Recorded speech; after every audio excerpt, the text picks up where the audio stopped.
Bonsoir Michel Maxime. Bonsoir David. Merci beaucoup d'avoir gentiment accepté de répondre à mes questions. Mais écoutez, c'est une joie. Michel Maxime Heger, vous êtes éco-théologien orthodoxe, chrétien orthodoxe, et sociologue. Vous êtes responsable d'un laboratoire de transition intérieure au sein des ONG suisses Pain pour le prochain et Action de Carême. Vous avez fondé également le réseau trilogie.org, trilogie au pluriel.org. Je mettrai le lien dans la description pour ceux que ça intéresse, qui met en dialogue tradition spirituelle et grands enjeux de notre temps. Vous êtes également co-directeur de la collection Fondations écologiques aux éditions Labor et Fides. Enfin, vous êtes l'auteur de différents ouvrages.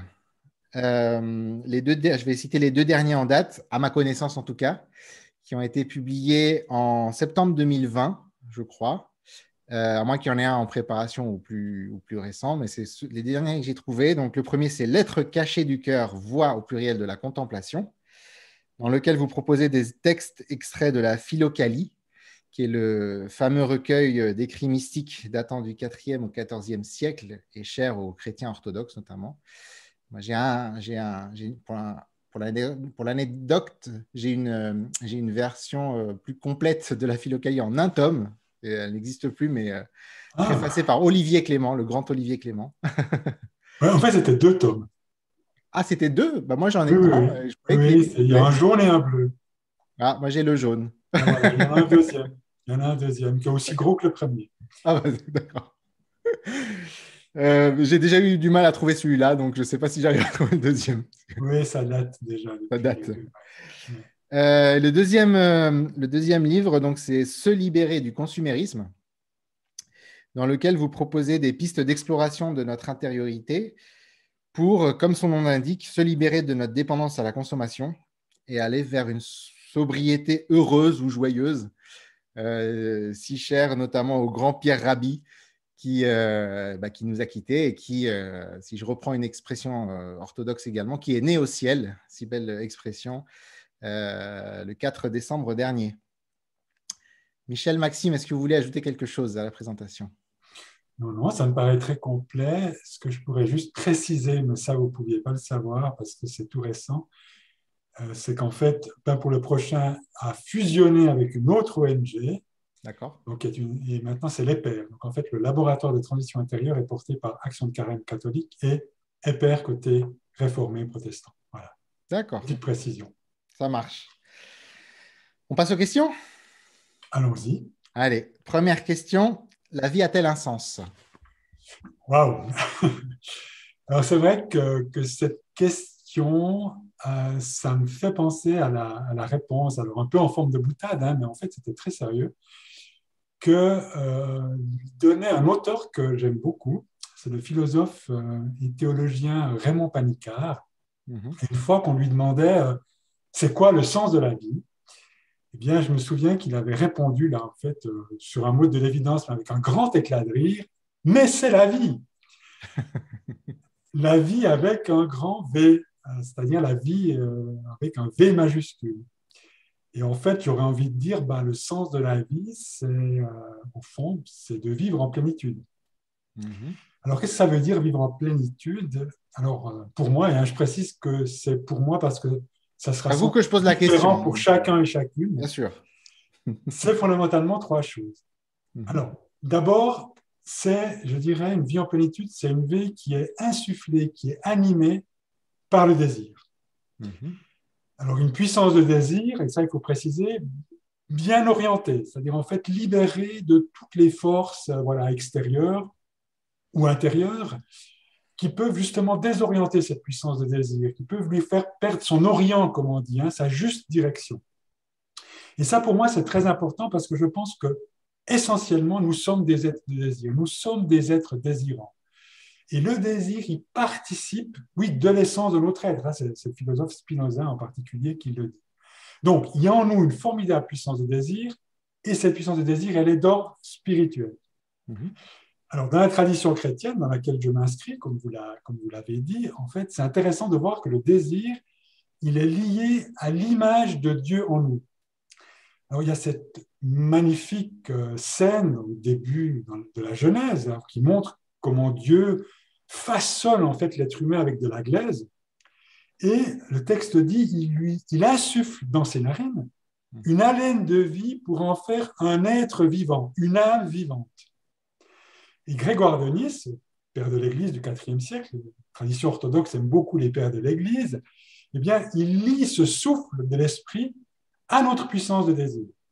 Et cette puissance de désir, eh bien, en fait, c'est vraiment j'aurais envie de dire, c'est la source de nos aspirations les plus nobles, les plus élevées, on pourrait dire, notre soif d'absolu, notre soif de plénitude, l'art, l'amour, la justice, la solidarité, la bonté, la beauté, le bonheur et évidemment le sens.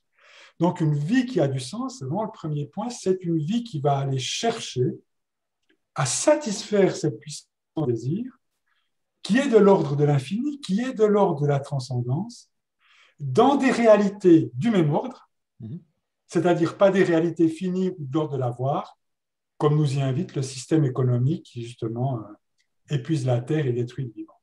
Donc ça, c'est le premier point, cette vie qui est en fait insufflée, animée par cette puissance de désir. Pour moi, ensuite, une vie qui a du sens, et donc une vie en plénitude, c'est une vie qui est reliée.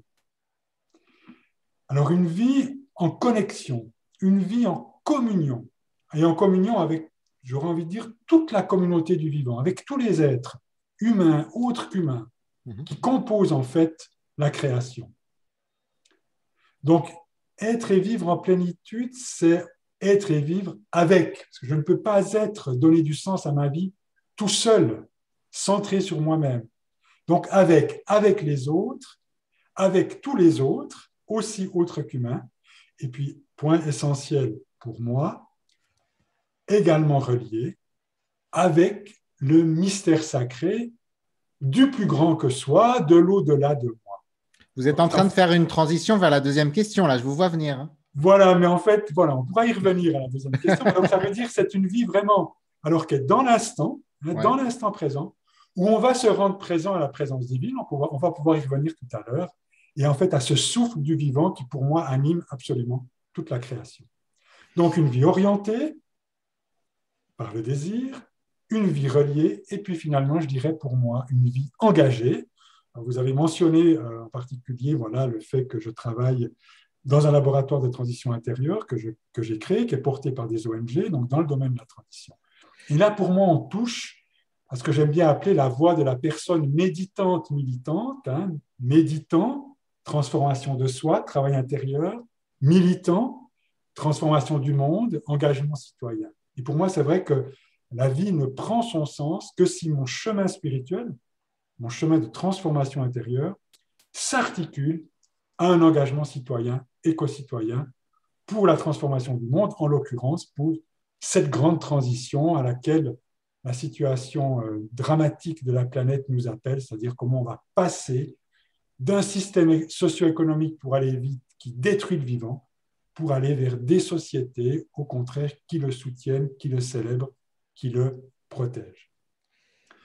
Merci. Donc, voilà. Donc, en résumé, une vie qui a du sens, c'est une vie, et ça, ce sera peut-être pour en fait faire boucler la boucle, c'est une vie en quête de ce que Raymond Panicard, je reviens à lui, appelle la trinité radicale. Et en fait, la trinité radicale, c'est pour lui la triunité, c'est-à-dire l'unité entre le cosmique, l'humain et le divin. Et radicale parce qu'en fait, cette unité, elle est la racine même du réel. En fait, elle est déjà là, mais elle n'est évidemment pas encore accomplie. On pourrait même dire qu'elle est en permanence ignorée, oubliée, détruite par le système économique. Et en fait, s'engager avec sens, c'est œuvrer pour restaurer, retisser ces liens vitaux fondateurs entre la Terre, l'humanité et ce mystère qu'on appelle Dieu. Merci beaucoup. Je pense que vous avez bien fait le tour de la question.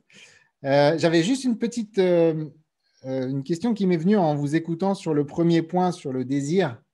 Parce que je sais que vous avez côtoyé pas mal les traditions plus orientales comme le bouddhisme.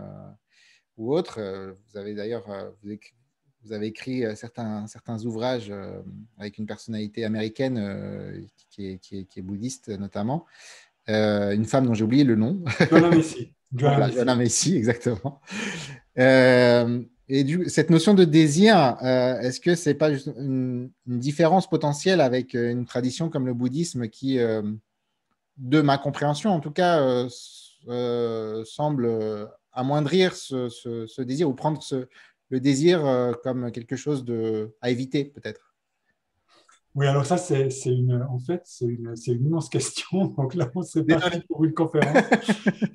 Parce que même au sein de la tradition bouddhiste, il y a un peu il y a différentes interprétations. Des différentes interprétations. Et je ne pense pas que, en fait, moi, je me souviens d'avoir une fois discuté avec un maître bouddhiste, mais il me disait, mais bien évidemment que on a aussi une dimension de désir dans le bouddhisme, ne serait-ce que par exemple, le bodhisattva, dont en fait la vocation est précisément de le bien de tous les travailler à amoindrir la souffrance du monde et donc à refuser même le nirvana tant qu'il y a des êtres souffrants, ben, il a ce désir-là. Ouais. Donc on revient finalement, je pense que où on peut vraiment se rejoindre, c'est quand on parle du désir, qui devient une forme de passion, c'est-à-dire de quelque chose de complètement désorienté, qui va en fait non seulement nous emprisonner, nous enfermer, mais d'une certaine manière vraiment nous faire dévier finalement de ce qu'est notre vocation profonde. Donc, je pense que, oui, alors après, c'est vrai que dans la tradition bouddhiste, on n'est pas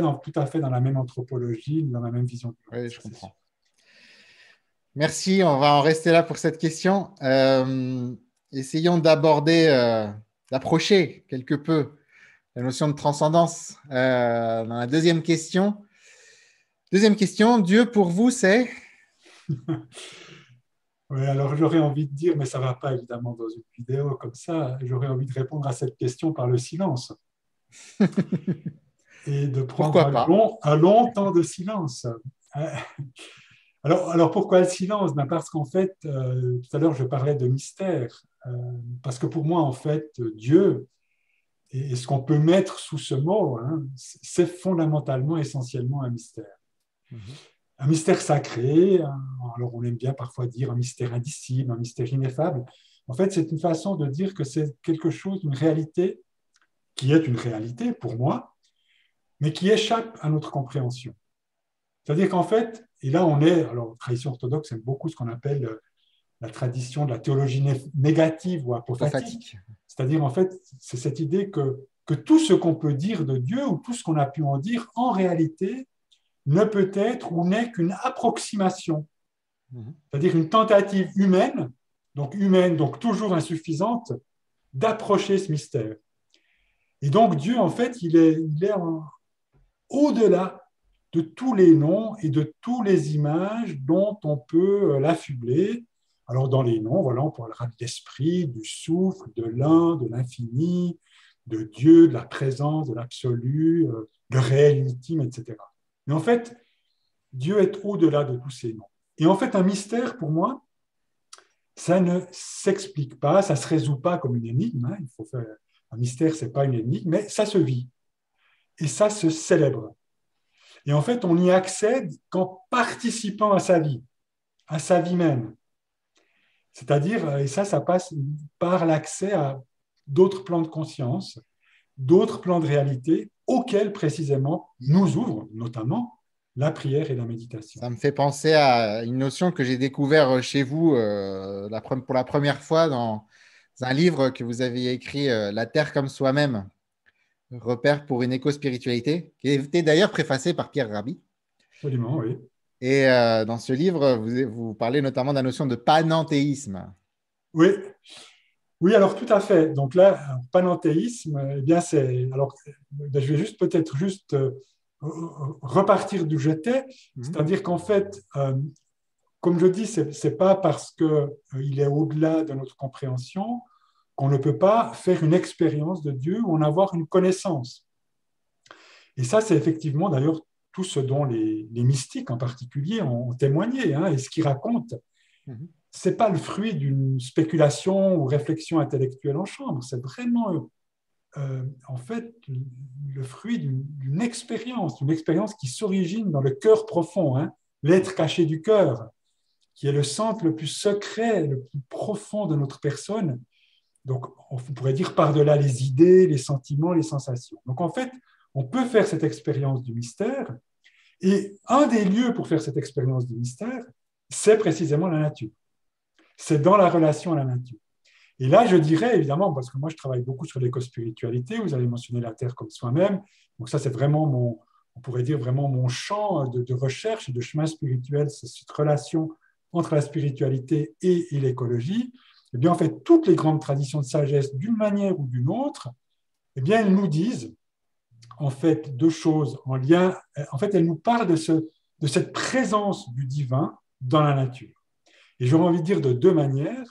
Alors, une manière, c'est ce que dans certaines traditions théologiques, on va appeler des théophanies, théosphanos, c'est-à-dire manifestation du divin. Donc là, on a cette idée que toutes les créatures, les êtres humains, les animaux, les oiseaux, les montagnes, les arbres, les plantes, etc., dans leur diversité, dans leur beauté, en fait, sont la manifestation, le reflet, le miroir de Dieu.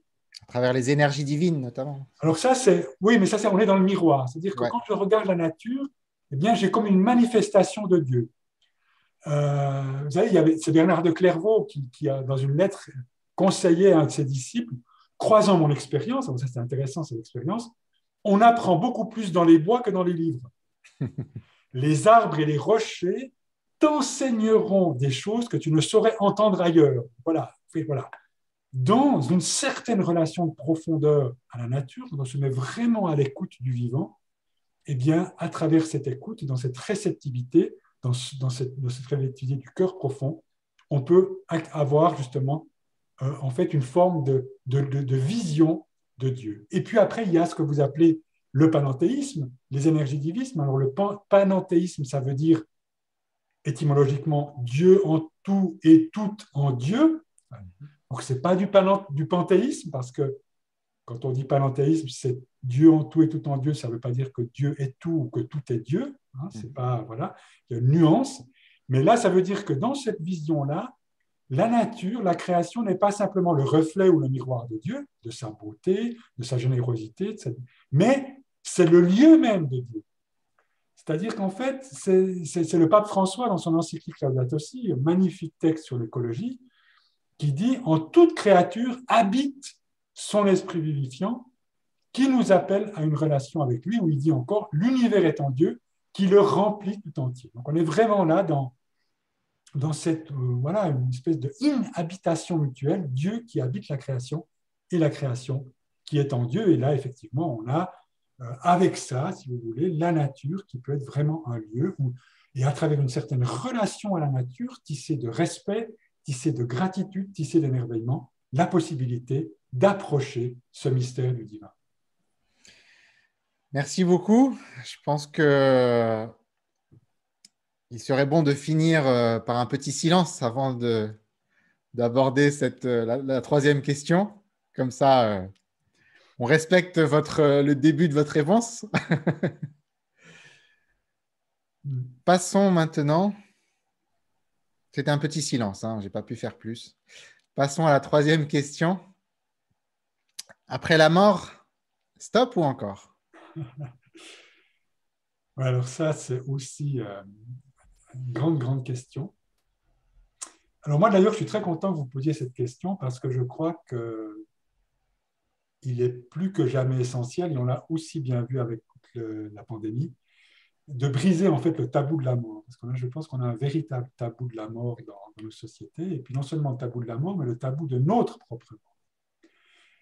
Et moi, j'aime bien, il y a une tradition amérindienne en fait qui nous invite à porter, c'est très joli, c'est très fort, comme ils disent, la mort sur son épaule gauche, hein, sur notre épaule gauche. En fait, ils disent c'est comme un oiseau invisible qui nous rappelle à chaque instant notre impermanence sur Terre. Donc, c'est vraiment une invitation, un appel à reconnaître notre fragilité, notre vulnérabilité, et puis au fond à accepter notre finitude. Donc, important de réintégrer la mort dans notre champ de conscience. Et ça, vraiment, merci pour cette question. Alors, à partir de là, et je vais arriver quand même à répondre directement à votre question, mais je fais juste un petit détour, réintégrer l'amour dans notre champ de conscience, mais aussi à partir de là, changer notre perception de qui nous sommes. Parce que moi, je crois qu'à un moment donné, on revient toujours à cette question grande question de toutes les traditions spirituelles, du qui suis-je. Et pour répondre à cette question de la mort et après, pour moi, on doit vraiment passer par cette question-là. Et ça veut dire que me posant cette question, je sors en fait des limites de ma conscience limitée, qui est la conscience de mon ego, dans laquelle on est souvent enfermé. Et là, eh bien, la question qui se pose, c'est est-ce que nous ne sommes que des moi terrestres, évanescents, voilà, des composés psychosomatiques, temporaires, qui vont se dissoudre, ou bien est-ce que nous sommes aussi des êtres célestes, forts d'une dimension, en fait, on pourrait dire de profondeur, d'infini, qui transcende notre être mortel. Et notre corps, est-ce que c'est juste un objet, quelque chose qu'on a, au sens d'avoir, qui va devenir un cadavre, ou qui va être incinéré, qui va être mangé par des vers, voilà, je ne sais pas quoi. Ou bien est-ce que c'est en fait notre corps une âme vivante, pour reprendre ce que j'utilisais comme expression avec le texte biblique, c'est-à-dire quelque chose qu'on est au sens d'être et qui est animé par ce souffle dont j'ai parlé, ce souffle divin. Alors je crois que toutes les grandes traditions de sagesse, ce qu'elles nous apprennent, c'est qu'il y a plus en l'être humain que ce qui respire, que ce qui pense, que ce qui souffre, que ce qui meurt. Et ce plus, c'est précisément ce qui nous permet de vivre, ce qui nous permet d'aimer, de souffrir et de mourir autrement. Donc ça, c'est vraiment, je dirais, une invitation aussi à changer notre regard sur la mort. Alors, pour répondre directement à votre question, pour moi, la mort, ce n'est pas une trappe qui se ferme, mais c'est une porte qui s'ouvre. La naissance au ciel. Une porte qui s'ouvre sur un mystère, alors dont on peut avoir diverses représentations, parce qu'en fait, on n'en sait pas grand-chose, voire rien, donc qui nous échappe. Un autre silence. Voilà. Ce n'est pas non plus un mur, comme vous savez, à la fin des films, où il y a le mot fin qui est écrit dessus. Mais pour moi, il y a quelque chose qui est presque de l'ordre d'un saut quantique vers un au-delà, c'est-à-dire un autre état d'être et de conscience, c'est-à-dire un autre espace-temps, infini, libre des lois, de la pesanteur, du créé. Et là, évidemment, je ne peux pas ne pas parler de ma foi chrétienne. Vous savez, les chrétiens parlent d'une Pâque, qui veut dire passage. Et en fait, pour moi, eh bien, je dirais que si la naissance, c'est le passage de l'obscurité à la lumière, du visible, eh bien, la mort, c'est le passage de la lumière du visible à la lumière divine de l'invisible. Et c'est précisément une des significations de la résurrection. Donc, c'est vraiment ce à quoi on est appelé dans un chemin spirituel, c'est une forme de métamorphose qui va nous demander, au fond, comme disent les mystiques, de mourir avant de mourir pour pouvoir renaître à une vie plus forte que la mort, déjà dans cette vie. Et pour moi, c'est précisément l'expérience dont le Christ a témoigné avec une extraordinaire puissance. Et une vie qui reste singulière et individuelle, et il n'y a pas de fusion dans un grand tout. C'est ça que je voulais préciser. Non, alors dans une perspective, alors il y a effectivement certaines traditions spirituelles où finalement il y a cette idée d'une espèce de grande fusion dans le grand tout cosmique. Alors effectivement, dans la tradition chrétienne, on a cette vision vraiment de la personne dans son unicité, corps, âme, esprit, et effectivement, cette unicité, cette singularité de la personne ne se dissout pas dans ce grand tout cosmique, puisque de toute façon, il va y avoir, enfin dans cette vision, si vous voulez, c'est un passage, c'est une étape, et la personne, évidemment après, sous d'autres modalités dont on ne sait rien, eh bien, va pouvoir, en fait, ça c'est toute la vision de la fin des temps, de l'eschatologie, au moment de la résurrection finale, eh bien, en fait, effectivement, il va y avoir aussi une résurrection des corps. Mais ça, c'est un peu, voilà, c'est un petit peu toutes les visions dont une série de textes nous parlent. Mais je crois que pour revenir à quelque chose qui est important, c'est vraiment aussi dans cette vie. Et je crois que c'est dans cette vie, vraiment, pour moi, il y a vraiment deux morts, si vous voulez, et deux naissances. et deux morts, la biologique et la spirituelle, comme il y a deux naissances, la première qui est biologique, dans la chair terrestre, périssable, et puis la deuxième qui est spirituelle, de et dans l'esprit. Et je pense que cette nouvelle naissance, nous pouvons déjà la vivre dans cette vie, et elle nous ouvre précisément à cet au-delà du créé et donc de la mort, dont on peut déjà goûter et faire l'expérience. C'est une forme d'expérience ou de goût de l'éternité dans cette vie, ici et maintenant. La deuxième naissance, vous la placez, la naissance spirituelle, vous la placez après la mort? Non, déjà dans cette vie. Est-ce que vous la placez au moment du baptême, par exemple, ou est-ce que c'est quelque chose qui n'a rien à voir? Alors, si vous voulez, le baptême, bien sûr, en termes symboliques, sacramentels, est effectivement une nouvelle naissance. Alors ça, c'est vraiment, on pourrait dire, du point de vue sacramentel et symbolique, c'est, d'une certaine manière, cette deuxième naissance dans l'esprit. Et c'est une forme, d'ailleurs, vous savez, la triple immersion, il y a un processus de mort-résurrection. Donc, il y a effectivement, si vous voulez, la mort en fait, on pourrait dire, à un certain état qui est marqué peut-être encore par les effets de ce qu'on appelle la chute, hein, c'est-à-dire en fait la séparation avec Dieu. Mais après, en fait, le baptême va nous donner comme une semence de divinité ou d'éternité que nous sommes appelés à actualiser dans l'existence, dans notre vie. Et ça, c'est tout au long de notre vie, si vous voulez. D'accord. Donc, c'est vraiment un processus qui est une forme de métamorphose, qui est vraiment tout un processus de toute la vie, finalement. Merci infiniment. J'espère que c'est clair et pas trop fumeux. Pour moi, ça l'est, donc j'imagine que pour beaucoup de gens, ça l'est aussi. Merci beaucoup. On a passé les 3 grosses questions. 4e question, un personnage spirituel qui vous a marqué? Alors là, il y en a beaucoup. C'était vraiment, là, en y réfléchissant un petit peu cet après-midi, j'étais vraiment très emprunté parce que oui, je pourrais mentionner plein de figures. Alors d'ailleurs, des figures contemporaines qui ont été très importantes dans mon chemin spirituel, qui ont été des guides, et puis aussi des figures, alors peut-être plus intemporelles, plus fondamentales. Mais en fait, j'aurais, plutôt que d'en mentionner 36, et puis après on n'en retient aucune, j'aurais simplement envie peut-être d'en mentionner une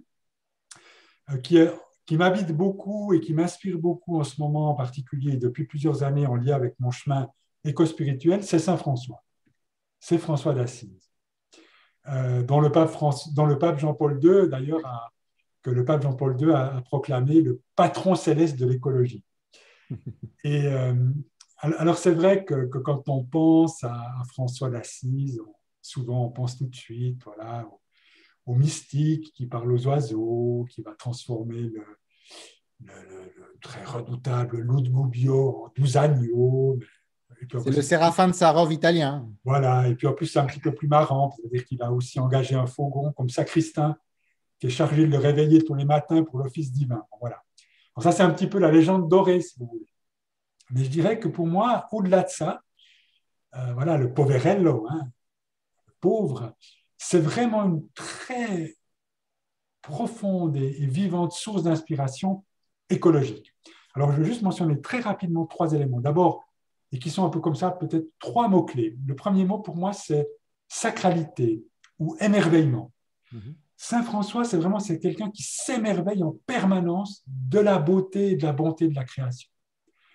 Et en fait, c'est ça qui est très fort, c'est que dans son regard, qui est vraiment très, très profondément contemplatif, la nature, la création, tous les êtres qui l'habitent ne sont jamais des objets, comme dans notre système économique. Mais c'est des sujets. Et c'est des sujets avec lesquels il instaure une relation personnelle. Il prêche aux oiseaux, il prêche aux arbres, aux fleurs, aux rochers, il leur parle comme à des êtres doués d'intelligence et de parole. Des êtres d'ailleurs qui louent leur créateur, hein, avec lequel ils sont en commun. Donc ça, c'est le premier point, émerveillement et sacralité. Un deuxième point, c'est la fraternité. On pourrait dire aujourd'hui la sororité aussi. Hein. Et vous savez, c'est ce fameux texte là qu'il écrit, c'est peu avant sa mort, il est aveugle, il est très malade, et puis là, il va composer son célèbre Cantique des créatures. Hein. Et puis, en fait, c'est cette grande louange, voilà, cette grande célébration des frères et des sœurs, soleil, lune, étoile, le vent, le feu, la terre. Et à travers ça, tous ces frères et sœurs, eh bien, ils affirment en fait ce dont je parlais tout au début, cette unité ontologique, c'est-à-dire liée à notre être profond, avec toute la création. Mhm. Toutes les créatures, humaines et autres qu'humaines, nous appartenons tous et toutes à la même famille, à la même communauté cosmique, parce que nous sommes tous les enfants du même Dieu créateur et de la terre-mère. Et ça, c'est vraiment cette notion de fraternité qui nous appelle à la responsabilité et au respect. Et puis le troisième, c'est l'humilité. Et ça, je crois que c'est vraiment la vertu franciscaine par excellence et qui est absolument clé pour un chemin spirituel, qui est absolument essentiel pour une vie éco-spirituelle et qui ramène justement l'humain à son fondement étymologique, ça vient de lui, la terre, nous sommes de la terre, la nature, toute la création est en nous avec tous ses règnes, minéral, végétal, animal, et nous sommes, en fait, elle est en nous et nous sommes en elle. Et donc, ça veut dire, voilà, marcher doucement, avec légèreté, dans une relation non de domination ou de consommation, mais justement de coopération et de communion, et dans cette gratitude pour tout ce qui nous est donné. Et je crois que c'est beau chez François, c'est que cette vision de la nature, cette communion, il ne la proclamait pas seulement dans des hymnes, mais il la vivait dans son quotidien.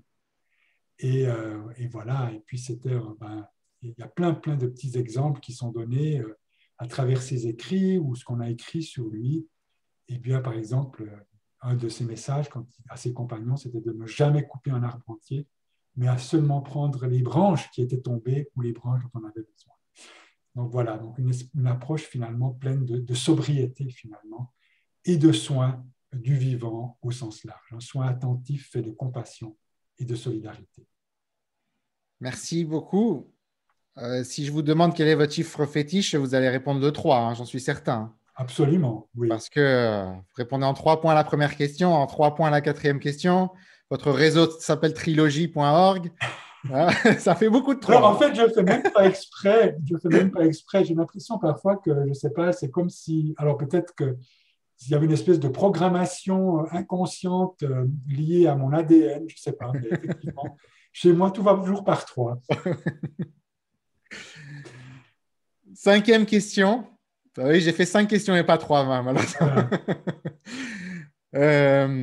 5e et dernière question. Le livre et ou le film que vous recommanderiez à un ami en perte de sens? Oui, alors là, c'est pareil. J'aurais plusieurs propositions à faire et de nouveau, finalement, pour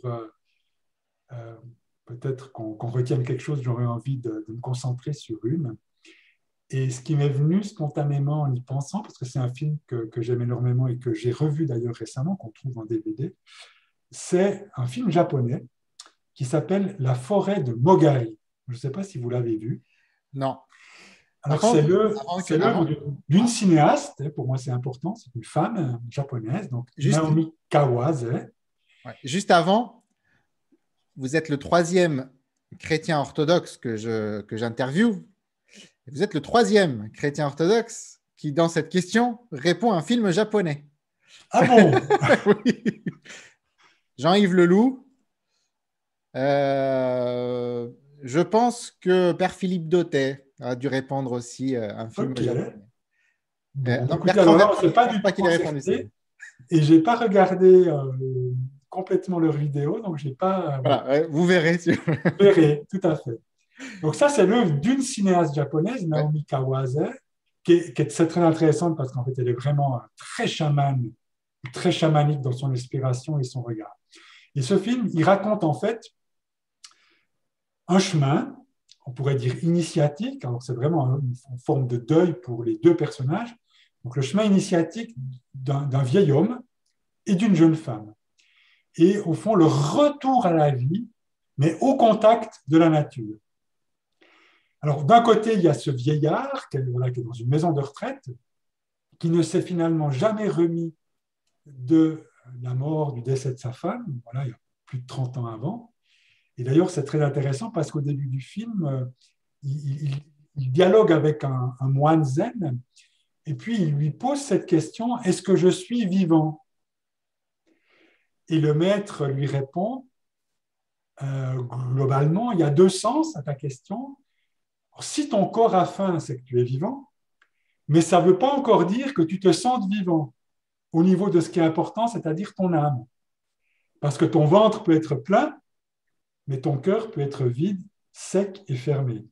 Enfin, magnifique réponse, quoi. Oui. Et puis, il y a cette jeune femme qui est une aide-soignante qui vient d'arriver dans cette maison de retraite. Et puis, elle aussi, elle n'arrive pas à se consoler de la disparition de sa fille, qui est morte dans un accident, dont d'ailleurs elle se sent coupable. Donc, en fait, on peut dire que ces deux personnages, eh bien, leur vie s'est comme arrêtée avec la perte d'un être cher. Et en fond, ils se sentent un petit peu comme des morts vivants. Et eh bien, ils vont se rencontrer. Et puis, on va les suivre dans tout un cheminement à travers une forêt. C'est-à-dire qu'ils vont vraiment plonger dans une forêt, qui est un peu comme un grand labyrinthe, qui est un peu le symbole de leur âme. Et puis, on va les suivre justement dans leur déambulation, avec plein d'épreuves. Et puis, à travers ça, ils vont en fait remonter vraiment vers la lumière, mais ils vont passer par retrouver leur corps, réveiller leur sens, ils vont justement ressortir un petit peu de leur bulle. Hein. Ça, c'est important par rapport à un état un peu déprimé, parce qu'on a peut-être tendance parfois à s'enfermer sur soi-même. Donc là, ils vont vraiment s'ouvrir à l'autre, ils vont s'entraider, ils vont se réchauffer à un moment donné, voilà. Et puis, il y aura tout ce chemin, justement, où ils vont peu à peu voilà, remonter vers l'espace, vers le ciel, et puis dans une espèce de grand lâcher-prise. Il y a un moment donné, ils sont au bord d'une rivière, et cette rivière leur apprend finalement l'impermanence, c'est-à-dire que la rivière ne retourne jamais à sa source. Donc vraiment, c'est que la vie, elle n'est pas dans le passé, elle n'est pas dans le futur, elle est vraiment dans ce présent auquel on doit s'abandonner, à cette vie à laquelle on doit dire oui. Et puis, il y a finalement aussi, alors là, je décris juste cette scène parce que c'est très éco-spirituel, et il faut dire que c'est le film, vraiment, Naomi Kawase a une écriture cinématographique extrêmement raffinée, subtile, et arrive à nous faire sentir vraiment au niveau des sensations par les images, par les sons, par la musique, par les sons de la nature, cette nature qui est complètement habitée d'ailleurs par, on pourrait vraiment dire, des énergies aussi d'ordre quasi divine. Et alors il y a une scène absolument magique où ce vieillard va, en fait, à un moment donné, il va épouser vraiment amoureusement un tronc d'arbre, un tronc qui est un peu creux comme ça, il va s'unir à cet arbre, et puis comme s'il a besoin de se gorger finalement de sa sève. À un moment donné, comme cet arbre est creux, il va mettre sa main dans le creux de l'écorce, comme s'il allait chercher une forme d'énergie première, hein, comme si en fait, d'une certaine manière, il retournait à l'origine d'où il était né. Et en fait, du même temps, il s'ouvre à ce qu'il dépasse et à ce qui transcende le visible. Voilà. Juste une scène parmi d'autres, et c'est vrai que pour moi, si je devais voilà, proposer un film précisément à une personne qui aurait besoin de renouer avec la puissance du vivant, la beauté du vivant, l'émerveillement, mais à travers un chemin qui passe aussi par la souffrance et tout ce qui est à traverser, et en même temps, avec cette ouverture éco-spirituelle, ben, je pense que pour moi, c'est vraiment un pur petit chef. Oui. En tout cas, ça donne envie d'aller voir, en tout cas. Rappelez juste le nom du film. Alors, La forêt de Mogari. Et en fait, je suis allé chercher, en fait, Mogari, c'est vraiment un mot japonais qui veut dire la fin du deuil. D'accord. Voilà. Merci beaucoup, Michel Maxime, pour toutes ces belles réponses. Merci à vous. Merci de l'invitation. Avec grand plaisir, et j'espère qu'elle plaira autant aux auditeurs qu'à moi. Merci infiniment. Merci aux auditeurs d'avoir suivi cette vidéo. Et à très bientôt. Voilà. Merci, Michel Maxime. Voilà. Bonne suite. Au revoir.